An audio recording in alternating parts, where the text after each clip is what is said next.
జగన్మోహన్ రెడ్డి గారు నేను అమాయకుణ్ణి, నేనేం చేయలేదు అని చాలాసార్లు చెప్తుంటారు.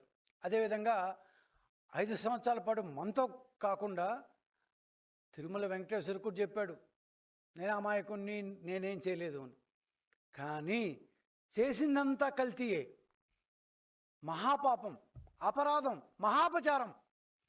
దేవుడికి బహుశా భారతదేశంలో ఏ దేవుడికి ఎవ్వరు కూడా, ఔరంగజేబు లాంటి వాళ్ళు కూడా ఇంత మహాపచారం చేయలేదు. ఇంత మహాపచారం ఎందుకంటున్నా అంటే, దేవుడికి ప్రీతిపాత్రంగా పెట్టుకునే మనం సమర్పించే ప్రసాదాన్ని తెలిసి కల్తీ చేసాం. తెలియకుండా చేస్తే ఏదో బై మిస్టేక్ చేశాలే అనుకోవచ్చు. తెలిసి కల్తీ, తెలిసి మరి నేరం చేయడం అనేది ఇంకా ఘోరం. అలా తెలిసి మరి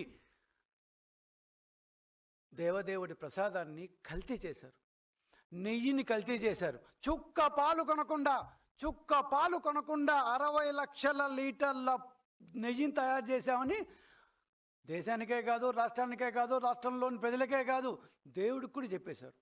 చివరికి దేవుడి దగ్గర కూడా గేమ్స్ ఆడుతున్నారు, ఆడారు.